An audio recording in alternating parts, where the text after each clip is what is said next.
good afternoon to my North American colleagues, and good evening to everybody everywhere else. I just want to extend my thanks to you, Mutu, and the Geoawesomeness team for bringing me into this talk. I'm really excited to be here today to talk to you guys about how a think tank in Washington, D.C. that had prior not really been known outside the D.C. Beltway came to global prominence using maps and satellite imagery. And so just to give you a little more background about myself and my career, I started as a print journalist more than a decade ago. I started before, newspapers really made the big transition to digital in 2006. And, when I was putting together this presentation, and when I've done similar presentations in the past, I can't help but be reminded that when we were print journalists, we would always have a perennial question that would come up in the conferences that we attended, saying, we're asking the question, well, do readers really read after the jump on the front page? And that question is incredibly pertinent even today. I mean, we're not talking about jumps in print media anymore. We're talking about, page engagement, how long people are staying on pages, and whether they're engaging with the digital content or not. And so there's always been a lot of hand-wringing around journalists and information professionals talking about the shrinking attention spans and so on. But I want to proffer a different theory right now, and this is particularly relevant and germane to policy organizations, not just in Washington, D.C., but all over the world. I mean, the real problem with organizations, think tanks and the such, is, we have an attention-getting problem. It's not an attention span problem. It's that we're not getting out there into modern mediums that are appropriately able to augment the research that we're putting out.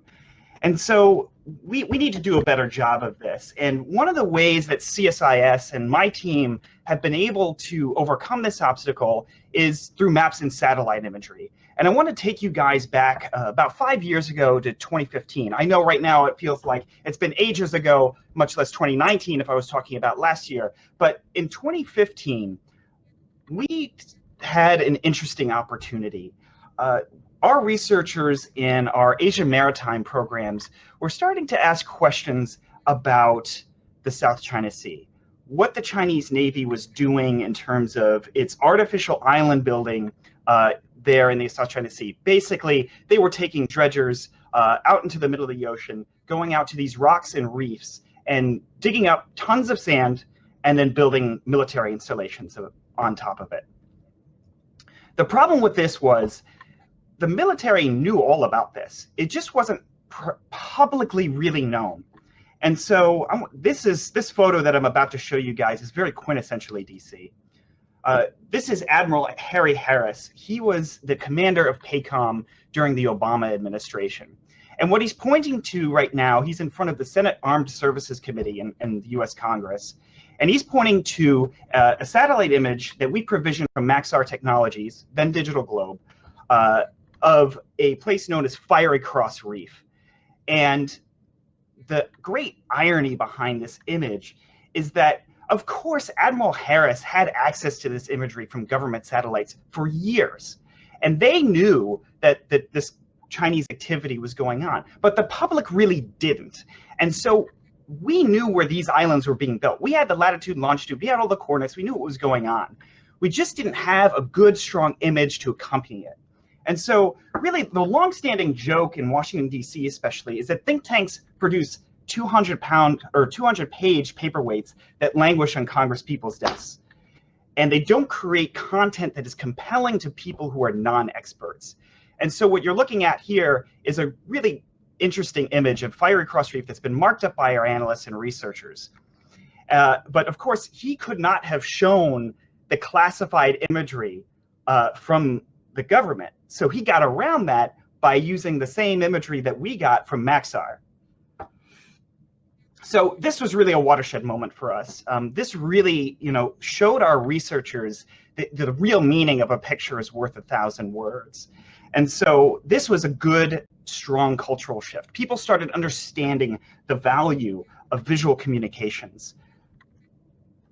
And you can see here, I mean, people around the world, this affected the public debate. This affected geopolitics by releasing these images publicly. And you can see here on the right of the screen, the New York Times uses our imagery to show what is actually happening. It gave people a visceral idea of what was happening in these flashpoints. And you can see that quote from Jeff Dyer on the left talking about, you know, how these images that we released changed the global debate about this issue. So what have we been up to since then? Well, we are very much invested in maps and geospatial representations. We are all in on it. And so a lot of what we've been up to since then are creating interactive tools and databases that help our researchers and our audience understand our data in a bit of a different way. Instead of producing these, you know, print reports, we're still doing that. That's still a core part of our output. We're also augmenting and complementing our research with map tools. Now, I want to fast forward a bit to 2019. And in 2019, we had a great opportunity because we have access to the satellite imagery, but we really hadn't tapped the true potential of merging that with a compelling narrative tool. We didn't really get to the point of saying, can we put this imagery that we ordered from Maxar, the provision from Maxar 2 weeks ago, and put it into a story? And so I'm going to show you a product of this new workflow that we developed. And Muthu, if you would be so kind to cue up the video, please.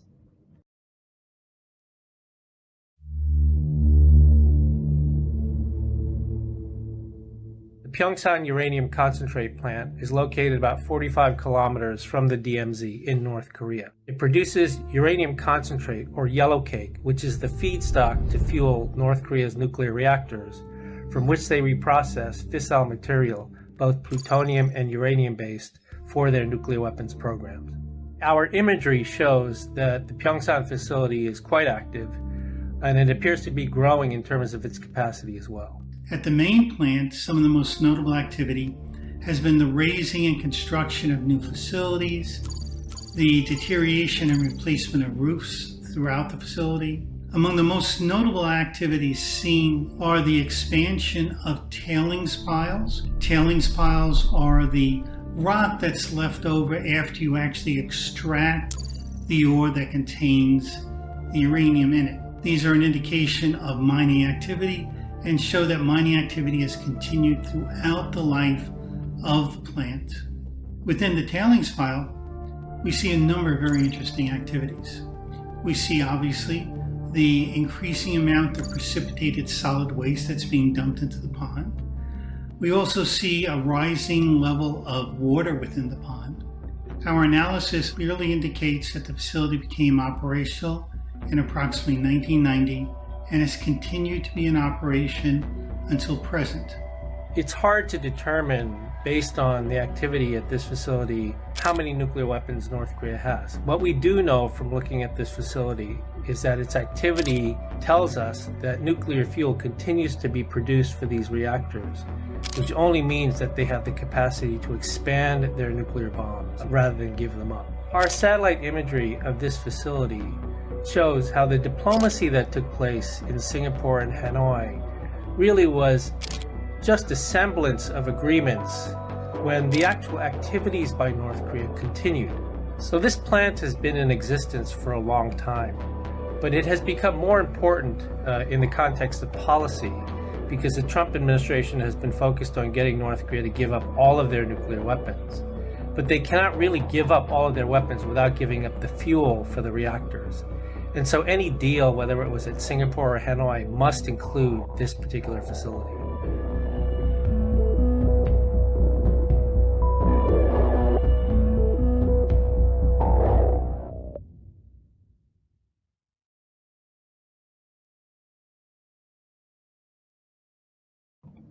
Can you queue up my slides one more time, please? Excellent, thank you. So I'm going to surprise any developers or engineers in the audience about how we made this. We wrote absolutely no code to make it. And this was entirely done through a workflow comprising of Mapbox Studio and Adobe After Effects, as well as original imagery provision from Maxar Technologies. So how did we do that? Maps can be for video editors and motion designers too. You do not have to be an engineer or a geospatial expert to do things like this. If you have a basic understanding of coordinate systems and how geotiffs and imagery work, you too can design map narratives just like that one. And you can see here on the right, we're using Mapbox Studio to design that base layer that you saw there. The only difference is the Mapbox satellite layer is our base layer, but then we're laying on top the geotiffs of the specific area of operations. Then beyond that, that style through the Mapbox API is then piped through Adobe After Effects.